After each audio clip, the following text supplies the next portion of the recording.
हाय traders. स्वागत है आपका traders club of India channel में। होप आप सब लोग ठीक है। तो स्टार्ट करते हैं बैंक निफ्टी का मार्केट एनालिसिस कल के लिए। कल है 29 नवंबर।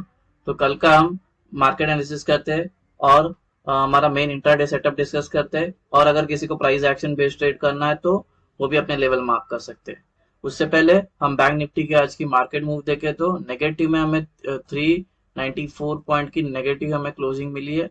ठीक है। तो इसका जो रीजन था मैंने निफ्टी में अभी थोड़ी देर पहले बताया कि जो फेड ने जो रेट इंटरेस्ट रेट है वो भी अभी वो लोग शायद कम नहीं करेंगे, बिकॉज जो यूएस की जो जीडीपी जो ग्रोथ हुई है 2.8 से हुई है, जो कि उनके लिए बहुत पॉजिटिव है।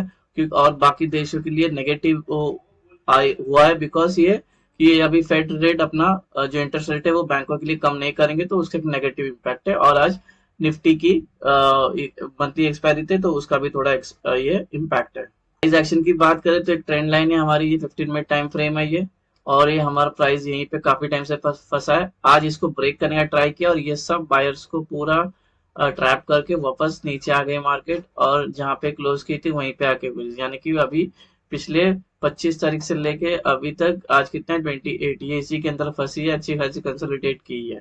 अगर प्राइस एक्शन पे ट्रेड करना है तो कल यहीं पे ओपन होती है और रिजेक्शन मिलता है, कोई नेगेटिव पैटर्न मिलता है तो शॉर्ट करेंगे, ये नीचे के लिए सारे टारगेट होंगे। ये भी नीचे का लेवल ब्रेक करता है तो और भारी गिरावट टेकनी मिल सकती है। पॉजिटिव साइड्स में वेट करना कि ये वाला ट्रेंड लाइन को ब्रेक करे, इधर पॉजिटिव प्राइस एक्शन बने तो ऊपर के ये एक टारगेट होगा। अगर ये भी ब्रेक करके पॉजिटिव प्राइस एक्शन मिलता है तो ये ऊपर के सारी लेवल हो गए हमारे टारगेट।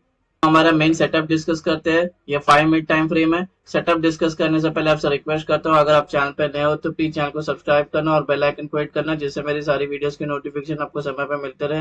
वीडियो को पूरा देखना, बीच में स्किप मत करना। हाफ इन्फॉर्मेशन लेके जाकर ट्रेड करोगे तो आपको नुकसान हो सकता है। वैसे ये कोई टीपी या कोई एडवाइजरी कॉल नहीं है, ना ही हम सेबी रजिस्टर्ड है।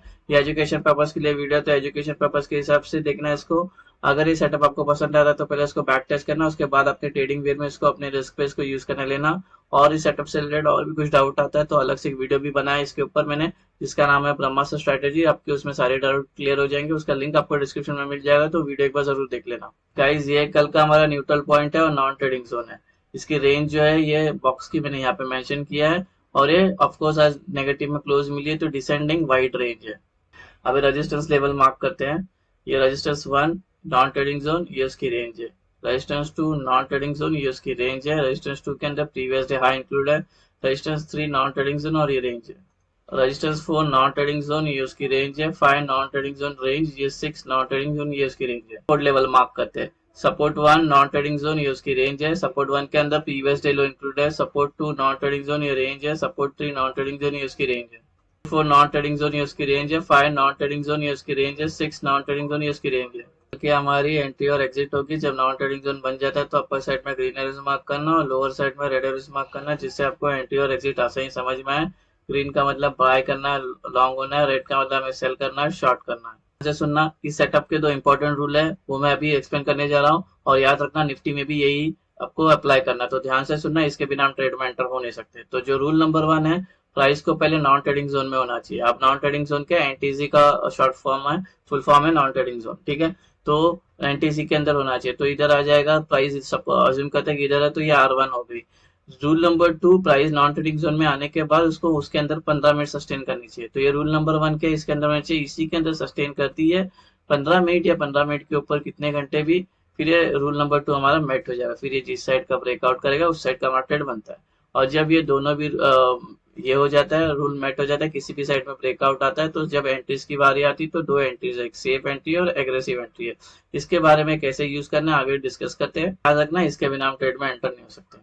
फ्लैट ओपन का डिस्कस करते हैं। प्राइस यहाँ पे क्लोज हो गई, कल यहीं पे ओपन है तो फ्लैट ओपन बोलते हैं, तो पहले हम वेट करेंगे कोई तो प्राइस को नॉन ट्रेडिंग जोन में आना चाहिए, और हम वेट करेंगे हमारा रूल नंबर 1 और 2 मैट होने का। जैसे ये दोनों रूल मैट हो जाते हैं फिर ये जिस साइड का ब्रेकआउट करेगी उस साइड का हमारा ट्रेड बनता है।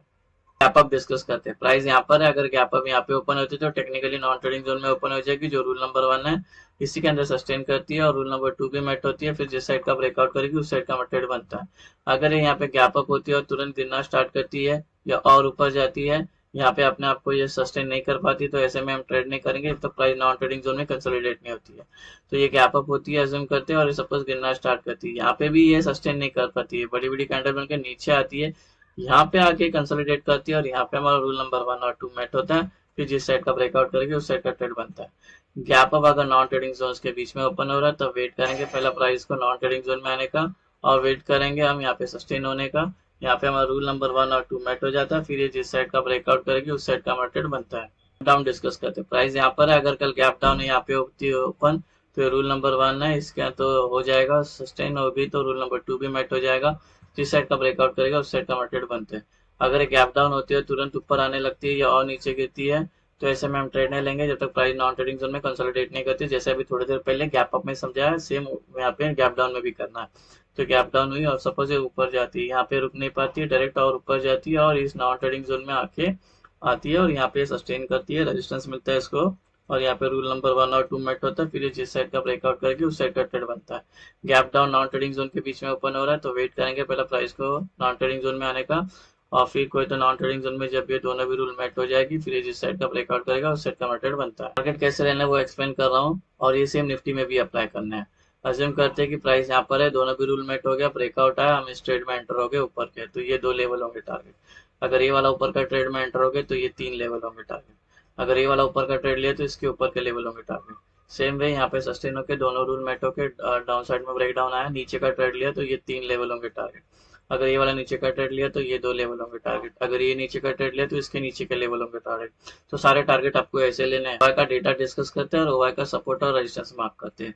अगर हम कल अप ट्रेंड में होंगे तो ऊपर हमें एक रेजिस्टेंस फेस करने मिलेगा बैंक निफ्टी में 52,600 का, 51,600 का। इसको लग के प्राइस नीचे आ सकती है, ट्रेंड चेंज हो सकता है, बिकॉज यहाँ पे जो कॉल राइटर्स है उसने अपने ज्यादा पोजीशंस बना के रखे, प्रेशर नीचे आएगा, यहाँ से ट्रेंड चेंज होने का संभावना है। ठीक है, अगर यहाँ पे भले हमारा रूल नंबर 1 और 2 मेट होके ब्रेकआउट आता है तो ध्यान देना रेजिस्टेंस है, तो यहाँ पे जो एंट्री आएगी टेक्निकली वो आएगी सेफ एंट्री। अगर कल डाउन ट्रेंड में होगी बैंक निफ्टी तो सपोर्ट मिलेगा 51,400 का, जिसको लग के प्राइस ऊपर जा सकती है, ट्रेंड चेंज हो सकता है, बिकॉज जो पुट राइटर्स है पी वालों ने यहाँ पे सबसे ज्यादा पोजीशंस बना के रखी है, यहाँ पे बायर्स एक्टिवेट हो जाएंगे, जिसको लग के प्राइस ऊपर जा सकती है, ट्रेंड चेंज हो सकते हैं। यहाँ पे भी रूल नंबर 1 और 2 मेट होके ब्रेक डाउन आती है तो ठहरना, थोड़ा सा सेफ एंट्री करना। ठीक है, निफ्टी का जो पुट का रेशियो 0.8 है, 0.8 का मतलब है बेयरिशनेस है, अभी भी वीकनेस है, बुल से ज्यादा बियर है। सेफ एंट्री एक्सप्लेन कर रहा हूँ। अज्यूम करते हैं कि प्राइस यहाँ पर है, ठीक है, यहाँ पे सस्टेन किया, यहाँ पे हमारा रूल नंबर 1 और 2 मेट हो गया, ये ब्रेकआउट आया, तो ब्रेकआउट वाली कैंडल आपको छोड़ देना है। नेक्स्ट जो 3 कैंडल है वो तीनों भी ग्रीन बननी चाहिए, एकदम सेफ एंट्री की बात कर रहा हूँ, तीनों भी ग्रीन बननी चाहिए, साइज कोई भी चलेगा, उसके बाद जब एंट्री करते तो ये सेफ बुलिश एंट्री होगी।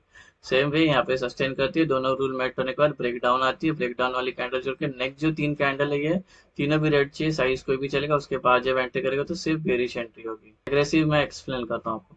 अज्यूम करते हैं कि प्राइस इसके अंदर सपोज यहाँ पे सस्टेन किया, यहाँ पे रूल नंबर 1 और 2 दोनों मेट हो गया और ये ब्रेकआउट आया, तो ब्रेकआउट वाली कैंडल छोड़ के नेक्स्ट जो कैंडल है वो ग्रीन बननी चाहिए, साइज कोई भी चलेगा, बस ये जो ग्रीन वाली कैंडल जो फॉर्म होगी वो नॉन ट्रेडिंग उनको टच नहीं होना चाहिए, उसका विक भी टच नहीं होना चाहिए, उसके बाद जब एंटर करे तो एग्रेसिव बुलिश एंट्री होगी।